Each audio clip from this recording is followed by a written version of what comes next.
क्या हाल है anime lovers, स्वागत है एक नई एनिमे सीरीज में। आज हम 2024 के मोस्ट पॉपुलर एनिमे को एक्सप्लेन करने जा रहे हैं जिसका नाम है सोलो लेवलिंग। आप इसे डाउनलोड करके देखना चाहते हो तो ये बाली वेबसाइट में मिल जाएगा, गूगल क्रोम में जाकर सर्च कर लेना। ये वीडियो कमाल की होने वाली है, बिना स्किप करे वीडियो को एंड तक देखे। चलिए शुरू करते हैं इस वीडियो को एपिसोड नंबर 1 के साथ। एपिसोड की शुरुआत में बताया जाता है कि करीब 10 साल पहले पृथ्वी में कुछ जादुई दरवाजा खुलना चालू हुआ था। उस दरवाजे के मदद से कुछ जादुई राक्षस और मॉन्स्टर्स पृथ्वी पे आने लगते हैं, जिन पर आम हथियारों का जैसे गन, मिसाइल, बॉम्ब्स का कोई भी असर नहीं होता था। इन्हें सिर्फ कुछ लोग जिनके पास जादुई शक्ति है वो लोग ही इन्हें मार सकते हैं, जिन्हें हंटर्स कहा जाता है। हंटर्स के मैजिकल एबिलिटी को देखकर एक रैंक दिया जाता है, जैसे ए, बी, सी, डी। ए और ताकत भर हंटर्स एस रैंक में होते हैं और सबसे कमजोर ए रैंक में। फिर कहानी शिफ्ट होता है और हमें प्रेजेंट से 3 साल पहले की दिखाया जाता है। एक आइलैंड की चारों तरफ कुछ शिप खड़े हुए थे और उस आइलैंड में धमाका भी हो रहा था। उस आइलैंड में कुछ हंटर्स एंट्स जैसे दिखने वाले मॉन्स्टर से लड़ रहे होते हैं और इनके ऊपर वो मॉन्स्टर्स भारी पड़ रहे थे। एक हंटर तो मरने की हालत में था, लेकिन तभी यहाँ पर एक एस रैंक के हंटर आके उसे बचा लेता है। वो हंटर जिसका नाम ब्यूंग था, हीलिंग मैजिक यूज करके उस घायल हंटर को हिल करने लगता है। तभी उसके ऊपर और मॉन्स्टर हमला कर देते हैं, लेकिन उसका 2 दोस्त आके बचा लेते हैं। तभी यहाँ पर एक व्हाइट एंट आ जाता है जिसे ये लोग इन मॉन्स्टर्स का राजा समझते हैं, क्योंकि ये उन रेड एंट से कई ज्यादा पावरफुल था। ये 2 एस रैंक के हंटर्स भी कोई कम नहीं थे, वो दोनों इसे मिलकर आसानी से मार देते हैं। तभी यहाँ पर और भी व्हाइट एंट्स आने लगते हैं, ये लोग भी तैयार थे उनसे लड़ने के लिए। दूसरी तरफ शहर में भी ढेर सारे मॉन्स्टर्स घुस गए थे, जिनका सामना सारे rank A, B, C, D, A और स के हंटर्स मिलके कर रहे थे। फिर कहानी शिफ्ट होता है प्रेजेंट में और हमें एक कंस्ट्रक्शन साइट दिखाया जाता है जहाँ पर एक डॉन्जम या फिर एक जादुई दरवाजा खुला हुआ था, जिसमें से मॉन्स्टर आ सकते थे। उसे पहले ही उन्हें मारने के लिए हंटर्स को बुलाया जाता है। इनमें पाक नाम का एक हंटर होता है, वैसे तो काम छोड़ दिया था, लेकिन उसकी वाइफ प्रेग्नेंट होने के कारण उसे कुछ पैसे की जरूरत है, इसीलिए वो इस मिशन में आए हैं। हंटर्स मिशन कंप्लीट करने पर उन्हें अच्छा खासा पैसा मिल जाता है।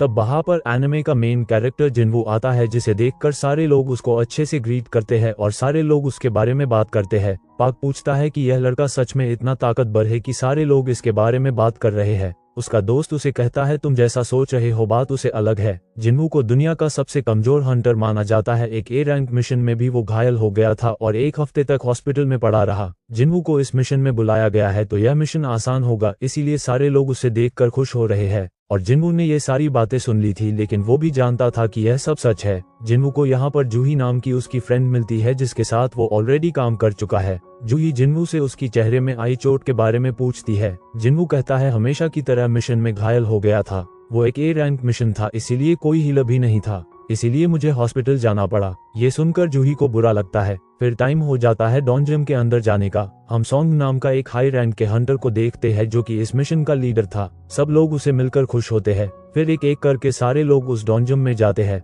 वो आदमी जिन्वू से मेरे पीछे ही रहने को कहता है और अंदर चले जाता है। जूही भी उसके अंदर चले जाता है।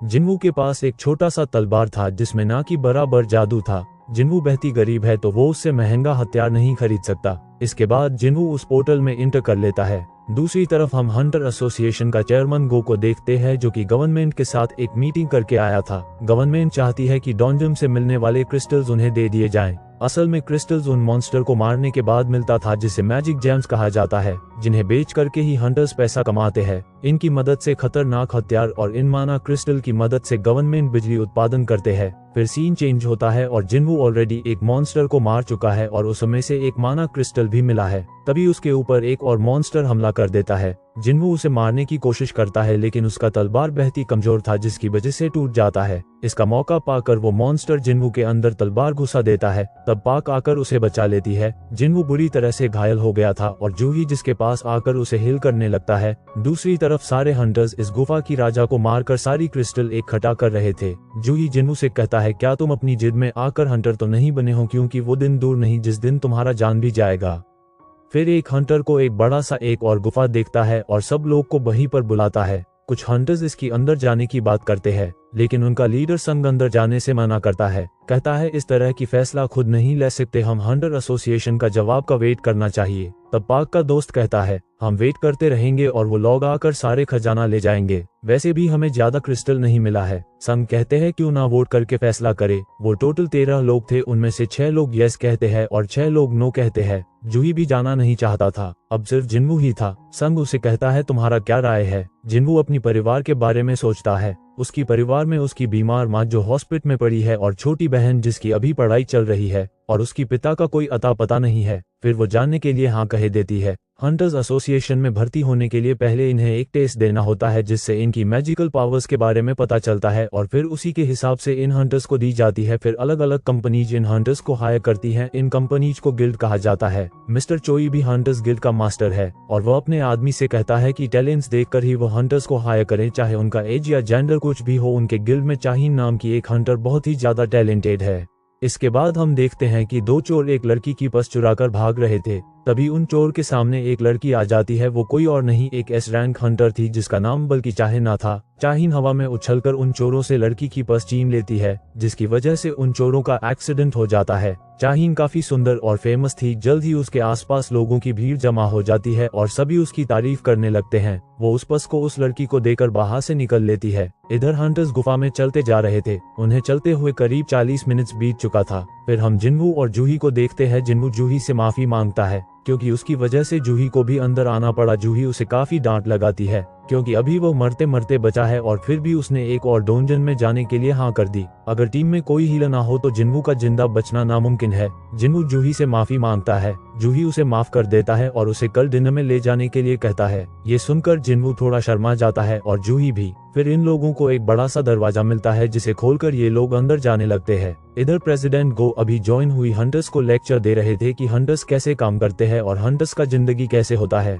इधर हंटर्स उस तरखाने के अंदर घुस चुके थे। जैसे ही वो अंदर घुसते ऑटोमेटिकली अंदर मसाल जल जाता है। अंदर बड़ी बड़ी बहुत सारा मूर्तियां खड़ी थी। इनमें से एक सबसे बड़ा मूर्ति थी, लगता है वो इस जगह का राजा था। लेकिन यहाँ पर कोई मॉन्स्टर नहीं थे। तभी उन्हें कुछ पत्थर में कुछ लिखी हुई मिलती है जिनमें इस जगह की 3 नियमों के बारे में लिखा हुआ था।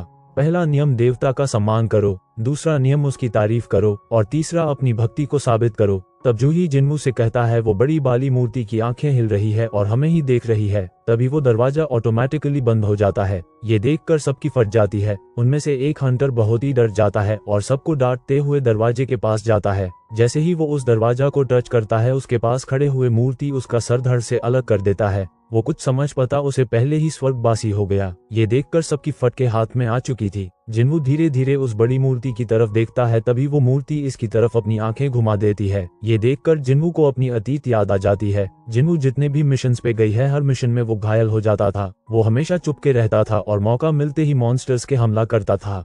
वो इतना गरीब था कि उसके पास अपने लिए एक चप्पल लेने की भी पैसा नहीं था। फिर सीन प्रेजेंट में शिफ्ट होता है। जिन्वू चिल्लाकर सब लोगों को नीचे बैठने के लिए कहता है। जो बैठ गया वो बच गया और जो नहीं बैठा उसका तंदूरी बन गया। ये क्या हो रहा है वो लोग कुछ समझ नहीं पाते हैं। जिन्वू कहता है हम सब मारने वाले हैं, हम सब मारने वाले हैं। और यहीं पर इस एपिसोड का एंड हो जाता है। आई होप ये वीडियो पसंद आया होगा। अगले एपिसोड के लिए चैनल को सब्सक्राइब करिए। थैंक्स।